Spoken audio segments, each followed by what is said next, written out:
welcome, guys, to the Final Point Podcast. Another episode with your co-hosts Josh and Adriel here. Me, Josh. Welcome.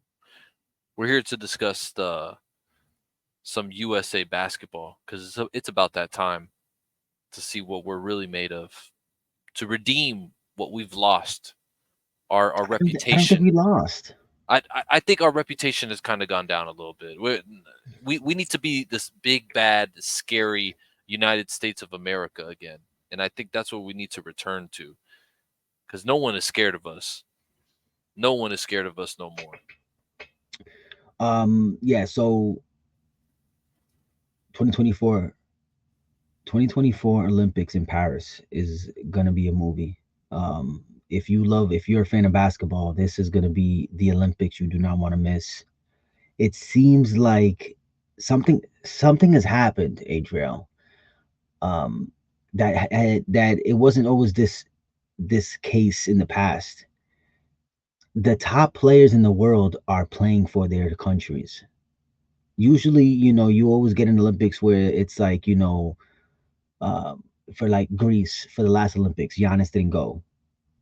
And then you have the FIBA, which is every 2 years, the alternate from the Olympics.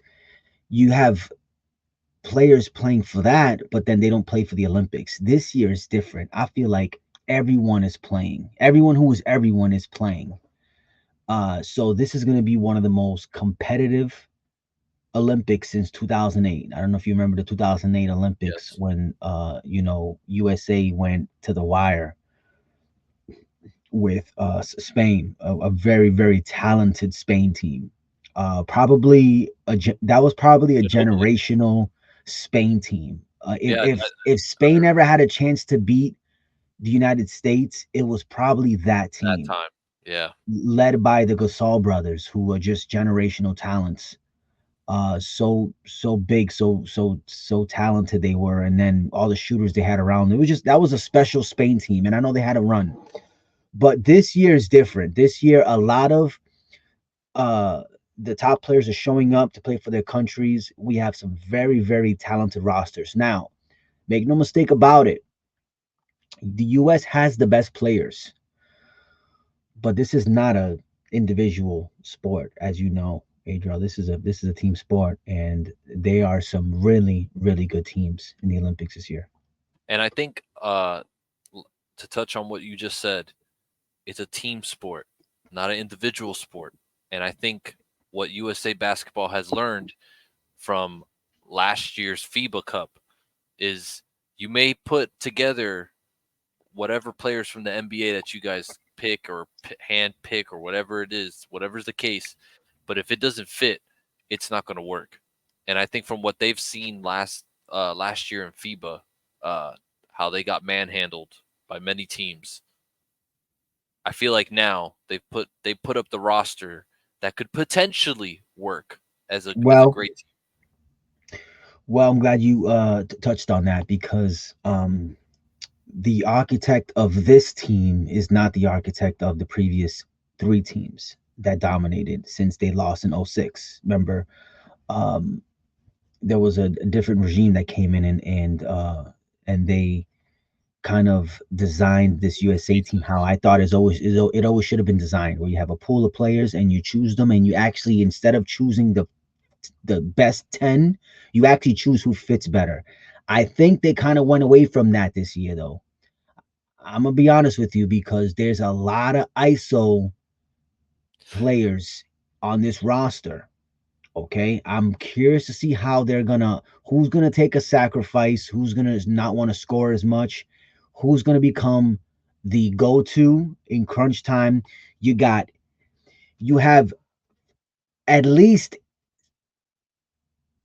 eight, no, six alpha dogs that are all the number one option on their team playing together.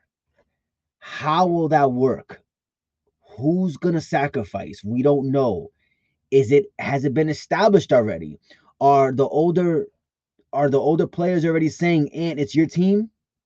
Because we know Ant is gonna show up, but is Devin gonna say, and this is your team? I mean, is Steph gonna move down? We don't know. So this is not that same strategy where they just had a bunch of players that fit together. This is not it. This is literally the Avengers team. They sent over best of the best. If this team would have been, if with the exception of Ant and Halliburton, if this team would have went to the 2016, I'm not 26 to the 2020, they would have blew everybody out. 4 years. I mean, if you think about KD 4 years ago, LeBron 4 years ago, Curry's 4 years ago. I mean, those are they were at the Yeah. top of the game. I'm not saying that they're not now, but I'm curious to see if they're gonna hand the keys over to Ant and just let Ant take over and they'll just be there. What I do like about this team is that they're gonna have probably, and he's not even a point guard by natural position, but LeBron James will be the best point guard in the tournament. Make no mistake about it.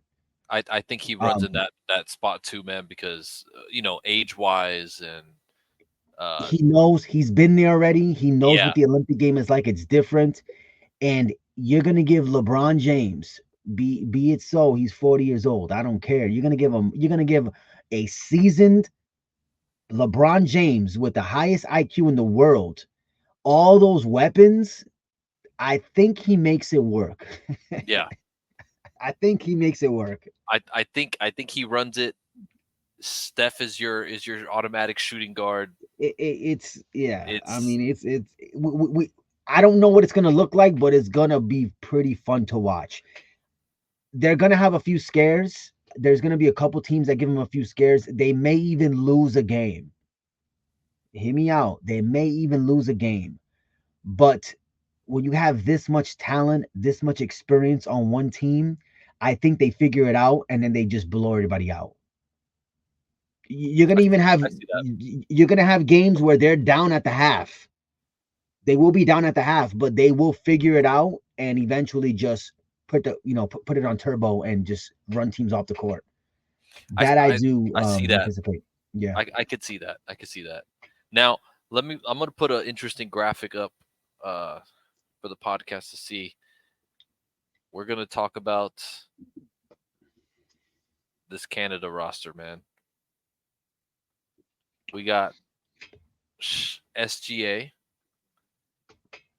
Andrew Nemhard, coming off Ale- of a great playoff run, playoff, Alexander Walker, like as him too. well. Another great playoff run. Jamal Murray, Dylan Brooks, RJ Barrett, Lou Dort, a defensive perimeter hound, Phil Scrubb, I'm not sure who that is, Dwight Powell, who's a seasoned vet right here, Kem Birch, Trey Lyles, another great player, Thomas Scrubb, uh, Kelly Olenek. I like some Kelly Olenek, and that's about it because the other two I don't know because they're international. But that's Canada's squad. That's a great scrappy tough squad to get through. With the exception of Shea, do any do any of those players make it over anyone on the NBA, anyone on the U.S. men's basketball team? Do they make the cut? With the exception of Shea, I think Shea makes the cut. I don't think you can remove Steph for Jamal Murray. I don't think you can remove Ant Edwards for Jamal Murray. You're definitely not moving anybody for Dylan Brooks or for RJ Barrett. So when we say it's a good team, it's they're loaded. They're loaded in the sense that they got a lot of NBA talent. They got a lot of NBA talent, and they got dudes Proven. that can put up, yeah, dudes that can put up buckets. And what's scary about this Canada team is that this same Canada team was they already played a tournament together. So the chemistry is there. You got shooters everywhere. They're gonna give the US all they can handle. The only thing I see this team lacking is size at the five position. Uh, Kelly Olenek and uh, whoever this guy is. Yeah, but you gotta understand when we're talking about the international game, Traditional bigs are who dominate, meaning not bigs that stretch. I'm talking about bigs that get down there and bang and crash the boards and set hard screens. Those are you're going to see a lot of success in this Olympic in Paris with teams that have just bigs that can just bang out, Yeah. and that's always the case. They don't stretch. Almost everyone can shoot nowadays. If you're a professional basketball player, anyone can shoot. But you're gonna see a lot of bigs that don't even really shoot. They just a traditional post game. It's a game it's a more strategy game, and I'm curious to see because this Canada team, all these they're familiar with who's on the other side on the USA team. They're familiar with them. They know what they think they know what they're gonna do. So is USA gonna just go ISO and just rely on pure talent, or is Spo and Kerr and Tyronn Lue gonna get them boys to run some plays from a strategic standpoint? I'm curious to see how that goes. But Canada is a scary opponent. Another opponent is, if you want to put it up, is that Spain team. Mm. This Spain team is probably the best chemistry in this Olympic tournament. You have players that have been playing together for almost 10, 15 years. And in these tournaments with the amount of time in between games, the the length of the tournament itself, it's important to have chemistry, and Spain has a lot of it. I mean, you got one of my favorites, Rudy Fernandez, who didn't really have a good stint in the NBA, but in terms of Olympics and FIBA, this guy's a legend. He has no fear. Rudy Fernandez has no. He's not scared of that NBA of that USA team. I keep calling the NBA team. He's not scared of that USA team. And you have a lot of guys in here that are not scared of them.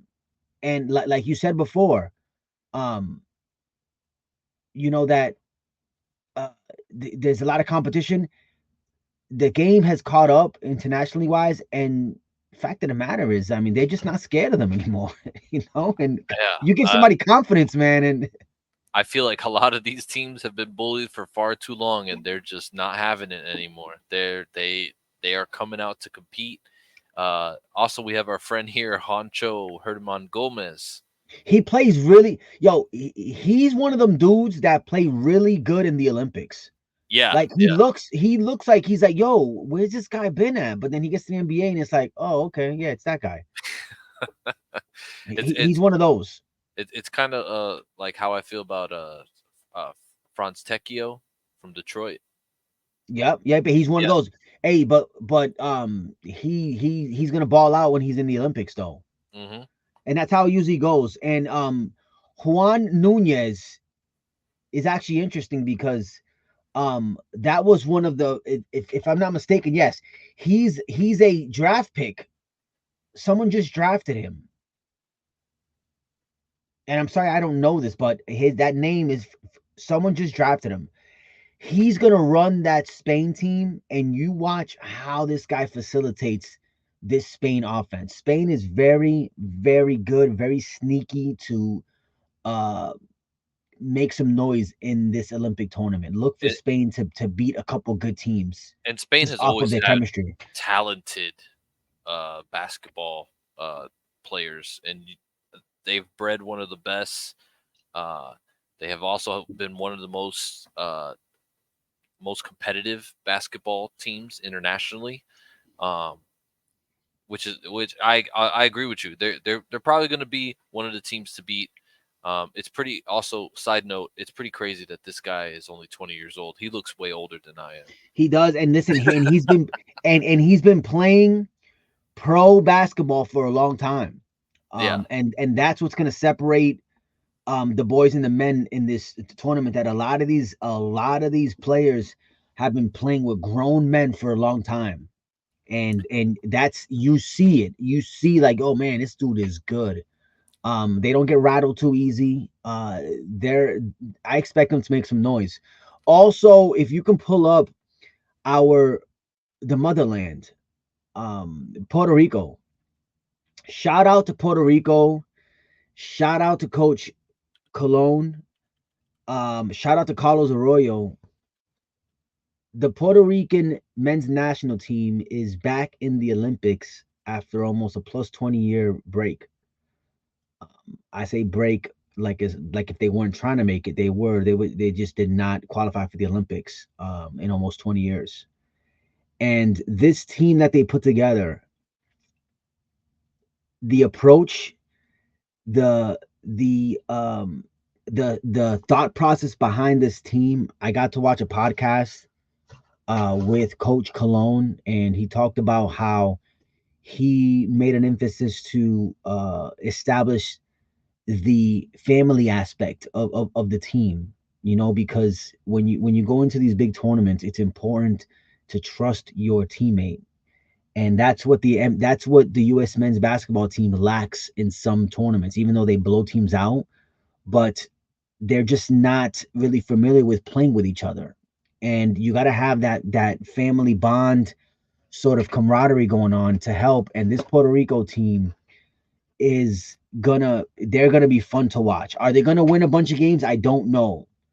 It is a stretch, but the style of play that they play with, they have a bunch of 3-and-D guys, a few bigs, and they got 3 guards that they run. Tremont Waters, Jordan Howard, and Jose Grand Theft Alvarado. Yes. And A those menace. 3 guards, first of all, let's establish one thing, guys. And I've been wanting to touch on this kid for a long time.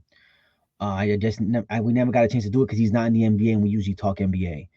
Tremont Waters. If Tremont Waters was 6'3" or 6'4", Tremont Waters would be, without a doubt, a top 20 player in the NBA. This kid is he got Kyrie Irving like handles. He got his jumper. He could pass. There's really not much he can't do. The only thing that he can't really do that well is play a lot of defense. It's because of his size. He's 5'11", 5'10" maybe. But this dude is big time. I mean, this if you have a chance to, if you don't know about Tremont Waters, go watch some of his highlights. He plays sometimes for the Puerto Rico. And shout out to New England bred another New England bred basketball player.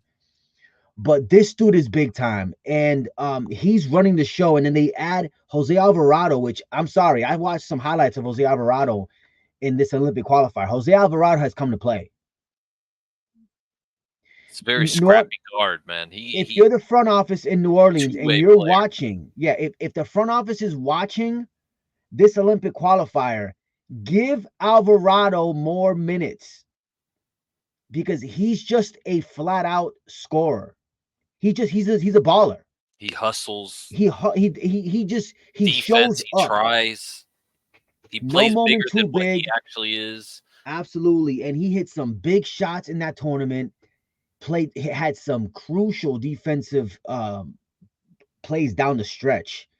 And then you add Jordan Howard, who's another. I don't want to say vet. He's been around for a while. He's almost 28 years old.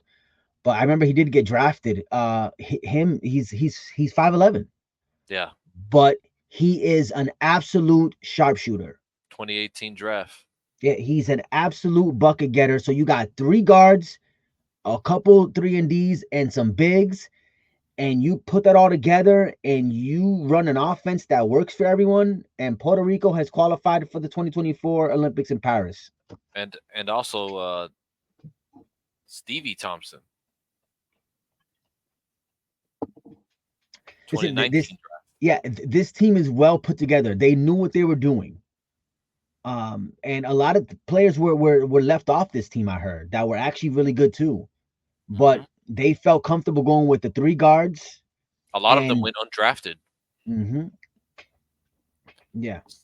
Now, So look let me out for Puerto Rico, man. what do you think about the Serbia team? Well, Did we get confirmation that Jokic is playing? According to this post, this was posted June 10th. Okay, I don't know if Jokic is playing, but even if Jokic is not playing, Serbia is a basketball powerhouse. I They mean, they went all the way in last year in FIBA. they eat, sleep, and dream about basketball in that country. It is basketball is a religion in Serbia, and you may not know a lot of these names, but I'll tell you what, each and every one of these players have has a role, and they play it like professionals. They're gonna be some assassins on that team, and they're gonna it's 5-on-5, and you're gonna know it's 5-on-5 with them because all five touch the ball. It is like a San Antonio Spurs 2.0. Yep. And if you got Jokic running the show, someone's gonna it's most likely we're gonna be looking at Serbia and USA in the finals, because every single year it seems like Serbia just gets better and better. And one thing about I notice about them is that they really don't miss a lot of open shots. I mean, if you leave them open, They take great shots. and they make almost all of them. I mean, you really can't make no mistakes against them. That's why I'm curious to see how USA is going to approach this, because there's really not a lot of room for errors as you go into the knockout rounds, and as you advance deep into this Olympic tournament. There's not a lot of room for error. So I'm curious to see how they're going to do it. But I anticipate Serbia is going to be up there Uh, because and your boy Jovic, man. I was just about to say shout out to him because he played great in that FIBA Cup last year. So I Yeah, expect he played good. I expect a breakout season this year, and I expect a breakout Olympic time that he'll be shining because he was shining on that team. He was going coast to coast like he was like a mini Jokic pretty much. So if they don't have Jokic, they got Right. Jovic. You give these players confidence, man, and they play so much different than they do in the NBA. And a good example of that is Carlos Arroyo. Carlos Oh, Arroyo legend. had a long stint in the NBA. I think Jose Juan Barrera, Hmm. also for the Dallas Mavericks, he had a longer stint than Carlos Arroyo. He played a little better. He had more of a significant role with the Dallas Mavericks than Carlos Arroyo. That he's kind of like a journeyman. Yeah. But Carlos Arroyo in the FIBA and Olympics, he showed out. Carlos Arroyo represented Puerto Rico all the way. And there's players like that you don't really know about them until you watch him in the Olympics. You're like, whoa, wait a minute, who is this guy? And then you find out he's like on the bench for the Nuggets. And you're like, what the hell? This guy's on the bench. It's always like that in the Olympics. You're gonna see a couple players that go off, and you're gonna find out that they don't even get no playing time. And let that be a reminder to everybody. Whenever you say, "Oh, he sucks," I can beat him. No, you can't. Yeah. Sure. The NBA is that good where bench players are star players in their country's team, and they don't get no playing time. That is how good the NBA is. I mean, any bench player also in the NBA, they go to LA Fitness, they're dropping 100 on the They're whole giving you entire month. buckets, but people be like, Yeah. "Oh, he sucks." The only person that I will say that about, but I still feel like he'll still dominate a pickup game, is Thanasis. Yeah. Thanasis plays prison style defense, and he's huge. So that's the only exception. Um, but besides that, like Pat Bev, I guarantee you, Pat Bev, if you're listening to this podcast and no one listens to Pat Bev, a few of these players in this tournament that are not in the NBA can give you buckets, and they should probably have an NBA contract over you. That's what I'm gonna say about Pat Bev. And I got to show off the France roster as well. Mm, okay. Koulibaly, Evan Fournier, Rudy Gobert, Frank Natinka, and Wemby. Is this gonna be the Victor Wembanyama coming out party? Oh my God. Victor The Wembanyama did not play in the previous FIBA. Victor mhm. Wembanyama did not play in the Olympics previous either. I don't think Victor Wembanyama is gonna show out at this Olympic tournament. I saw a clip of him bringing up the ball like if he was Chris Paul, and it's like, wow, man. I Wild. mean, this guy is 7'5", pulling it back with the step back jumpers, man. And They got Nicholas Batum on this team too. He can still show out. I he always plays good in the Olympics. And you know Yeah. who else? You know who balls out in the Olympics?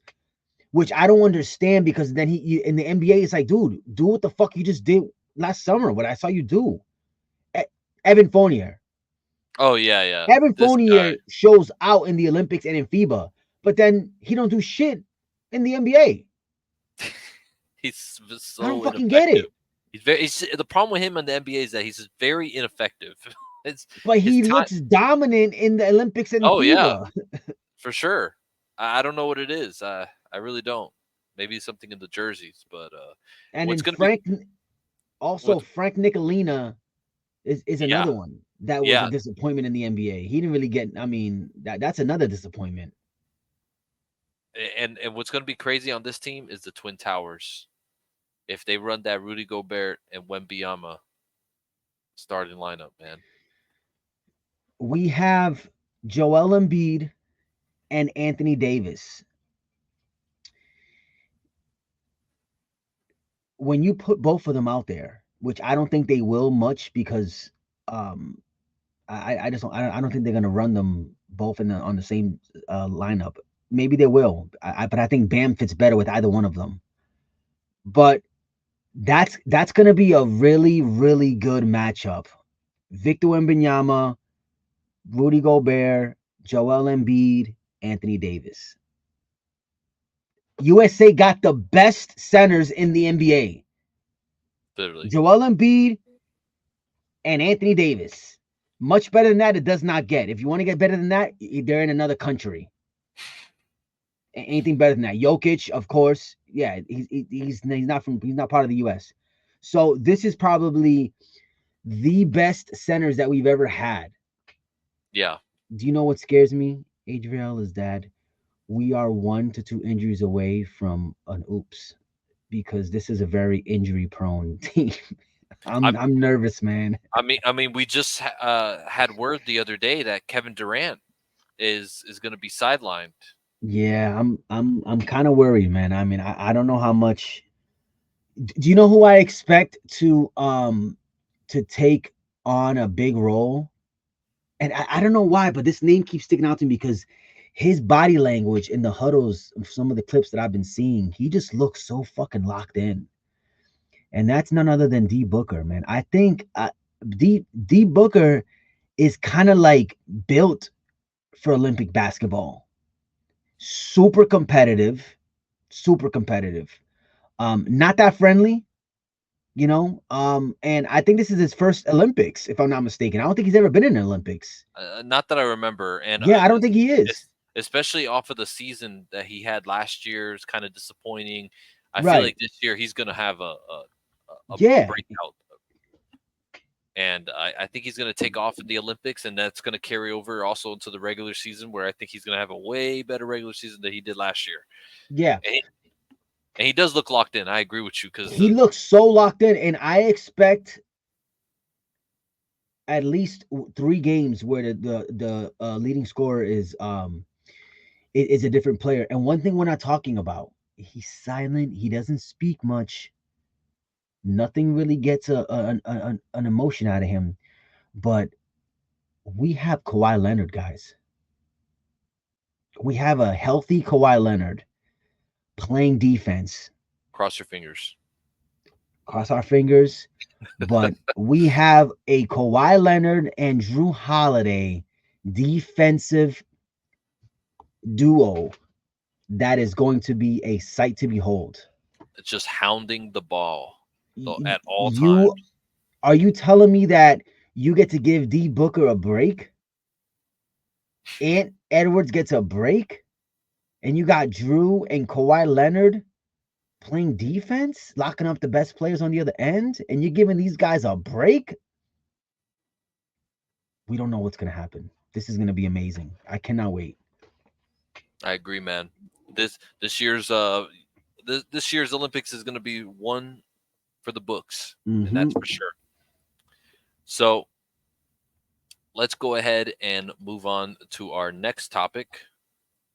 Um, I have been on the summer league tandem lately. Yeah, Uh, what I can tell you, man, is this summer league actually hasn't been that bad.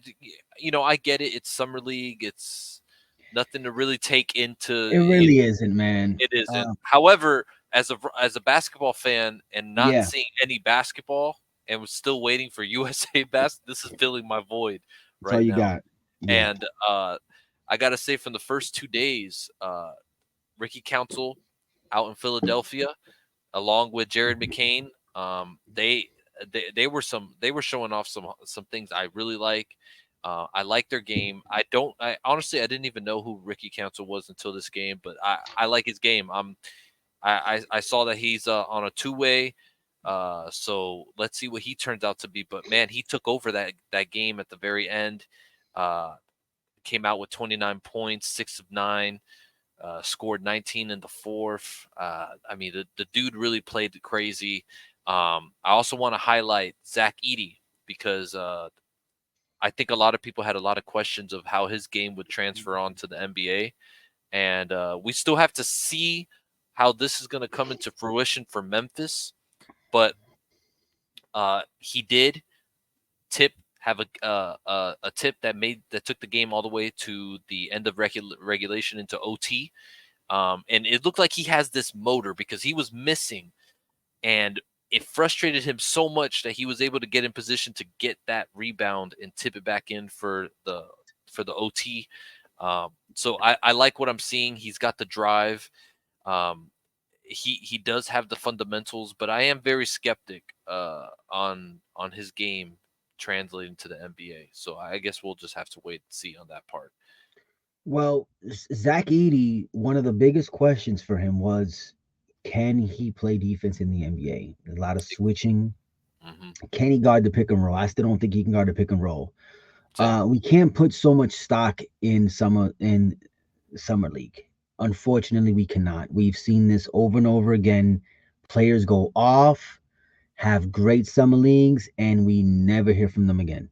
Orlando They Robinson. they, they get they get contracts in the NBA, and we never hear from them again. So I don't put that much stock in summer league, with the exception of some of the more highly touted prospects.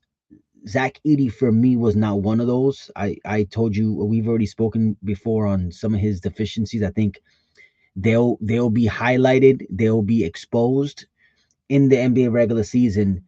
What I do see from him that may work is if you use him in spurts. I don't think he's going to be a consistent rotational player for the Memphis Grizzlies, but if he can slim down more and get even quicker on his feet, because I haven't got a chance to see him, but I that's one thing I've heard is that he's improved his defense.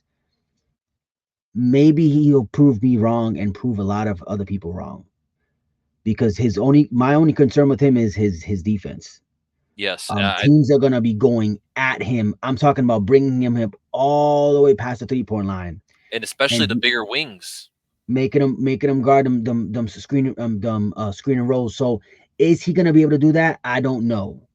But so far, some of the highlights that I've seen, he looks like Zach Edey.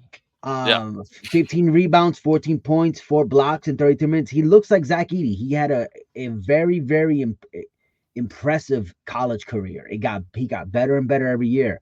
But this is the NBA, and I've seen this movie before. So I'm not sold on Zach Edey until I see him in the NBA regular season playing against NBA players. Teams are going to be attacking him. I want to see how he does on that. This can end either two ways. Zach Edey disappears gradually into the NBA season where he gets less and less minutes because they just can't use him, or they realize that they can use him and you see a more significant role as the season goes on. And Memphis is going to be healthy this year, so they're hoping for a playoff run. Hopefully, Zach Edey is part of that playoff run for them. Yep. I'm rooting And for the big guy, man. Despite me talking shit about him, I'm rooting for him, man. yeah, I I want just to. don't see it happening. His game is interesting because, like you said, he's very slow, yet he's very good at what he does. His fundamentals are really good, and he's got the size. So And I and he shoots free throws, man. I mean, this guy does not miss free throws. yeah. That's one thing I can say about him. So So let's see how it works. yeah, I think if he could just get faster on his feet, there might be a role for him somewhere Yeah. in the NBA. Only time will tell with Zach Edey. Hmm. And now moving on to the second day of summer league, my boy I like how he looked, man. Kel'el Ware. This guy is shaping up to look like a monster. He's like our great value version of Wembanyama so far. I like Well, what I'm seeing. do you know what he reminded me of when I see him when I saw him take that pull up jumper from the shoulder? Now I don't want to put his name in with this all time great, but he has the physical attributes of him. That shot looks very familiar. If he can get the intensity and his defense is consistent over a game, he reminds me of Kevin Garnett. It's funny that you say that because He really does. I was kind of looking at LaMarcus Aldridge. I No, I was thinking of almost of some weird hybrid along but those the lines. reason why I say no for LaMarcus Aldridge because LaMarcus Aldridge for me was always too flat-footed. He wasn't really too versatile going, right to left. He was kind of more like stationary. This is what you get, Yeah, that little pull-up jumper. But Ware has athleticism that LaMarcus Aldridge did not have, that Kevin Garnett did have.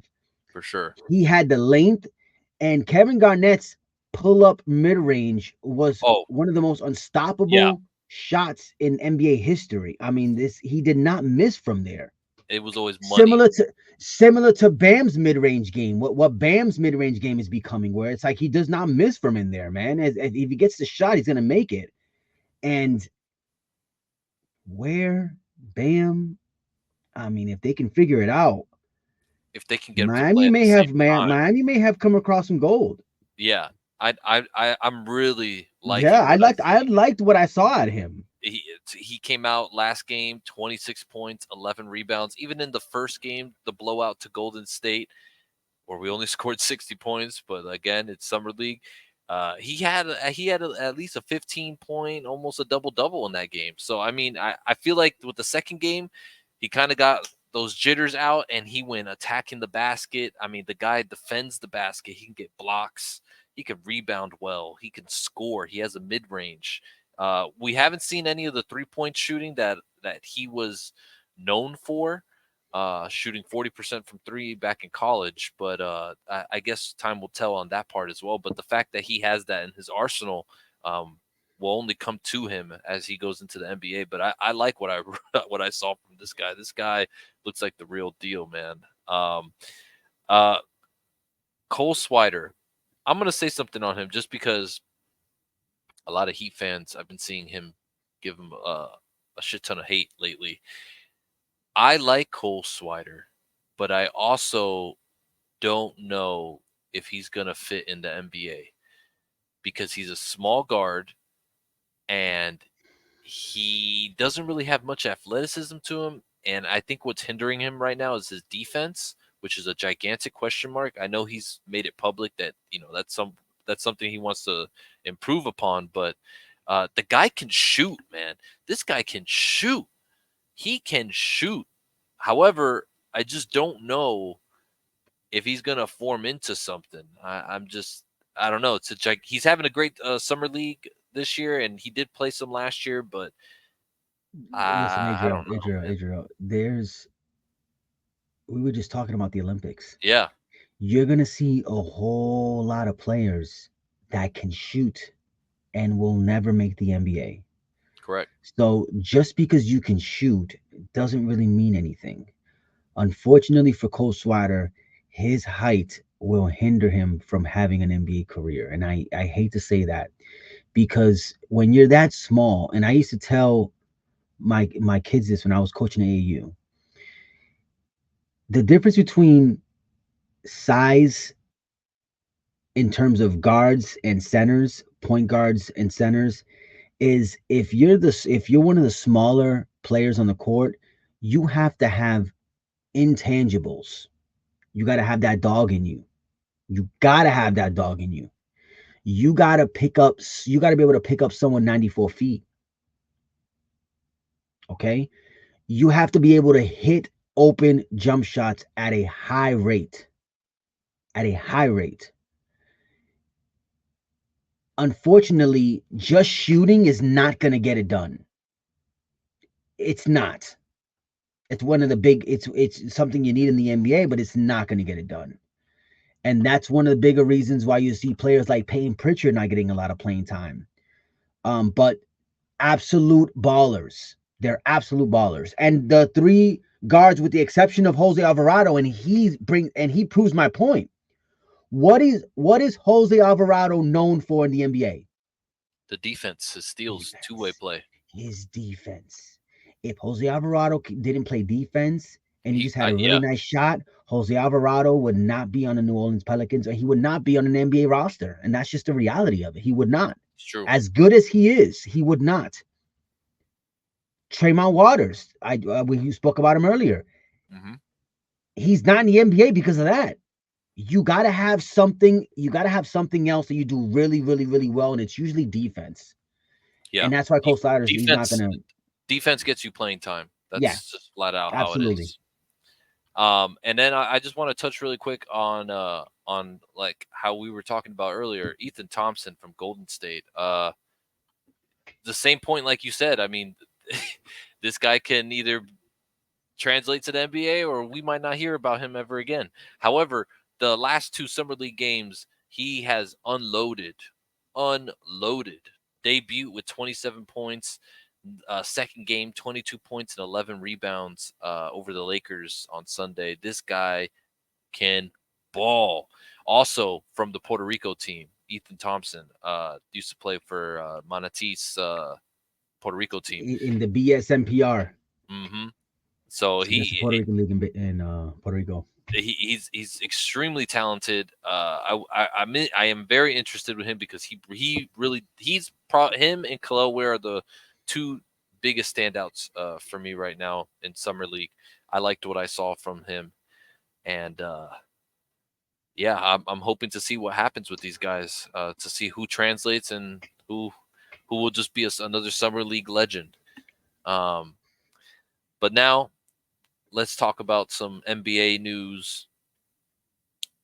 Let's talk about the Derozan. Ladies and gentlemen, DeMar DeRozan is a Sacramento King. Josh, your thoughts on this?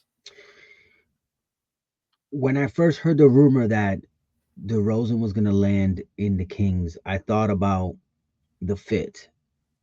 And you figured you got De'Aaron Fox, you have Sabonis, and you got a couple key pieces on that team.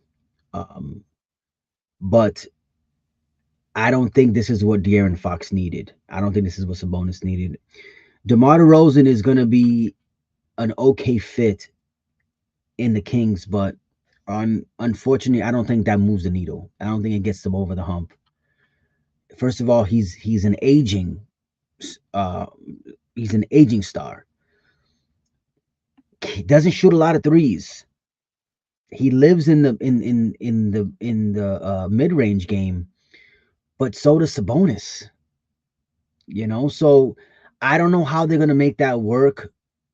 This could be very well one of those scenarios where we tune in November and December and we look back and say, what the fuck was Josh talking about? Because the Kings are fucking balling. And this could be easily one of those scenarios. And listen, I'll certainly, say, listen, I was wrong, but I don't think it's a good fit for them. I think this is one of those scenarios where it's like, that's the best place he could have landed. Besides, he's one to get the fuck out of Chicago. Let's be honest. Yeah. Because they could have re-signed him there, but that team's not going anywhere. I will say this: DeRozan is now with some winners. Let's establish that Sabonis and Fox are some winners. They want to win. Levine was not trying to fucking win. I mean, Yeah. this guy didn't just he just does not nothing about Levine says winner on there. So maybe this works because of the fact that he's with two winners now, and DeRozan's always been a competitor, and he hits some big shots. So let's see how this turns out. I don't like the fit. I think it was like I said, it was one of those scenarios where it's like that's all I this is where I'm gonna end up at. So fuck it, I'll take it. Uh, I'm with you. The fit is okay as well for me. Like I said before, even with the rumors to Miami, I wasn't very high on him. I don't think he fits on a team like that, and I don't think he really fits well on Sacramento. However, if you are Sacramento, you have to go for it only because you're trying to make a deep playoff run. You guys had a good run one year. Last year, not so great. You need some, and what we saw last year, they run into is they couldn't hit shots, and at least DeRozan can hit shots and very big shots. So if they can design some way where this is really where this works, where this team works, because they do have some interesting young guys, and De'Aaron Fox is a baller, and Sabonis is I'm not going to say he's better than Bam, but he's a formidable big. Uh, but But hey, Adrian, but what they did was, if you wanna just quantify it into this, they just replaced Harrison Barnes with DeMar DeRozan, and it, I'll take that any day. a better vet, pretty I'll take much. that any. I'll take DeRozan over Barnes any day. So Yeah, that's literally what they did. So if you put it in if you look at it from that angle, maybe this was a good move for them because they I looked at it and said we got nothing else. yeah, I feel like you go for it just Yeah, because they're competing, they're having success, they're trying to get over the hump. At the time, I think this is a good deal. Now this contract, I don't know if it's gonna with the I way how don't like the CBA contract. I don't like the years of it. I think he's too old for that. This this might third year, hinder this them. yeah, this third year, DeRozan's gonna be like 38 or 39. I don't think he's not gonna be playing at the caliber that he's. They may get 1 to maybe 1.5 years out of DeMar DeRozan, Agreed. unless he proves me wrong. I don't know how good of a of condition he keeps himself. He's proven that he's been just kind of a steady vet, He's been and durable at he always least. shows up in shape. He's barely injured, so maybe 2 years they get out of him. But the time is now. For Sacramento said the time is now. We need to start Yeah, competing now. I don't know how much of a contender this makes them.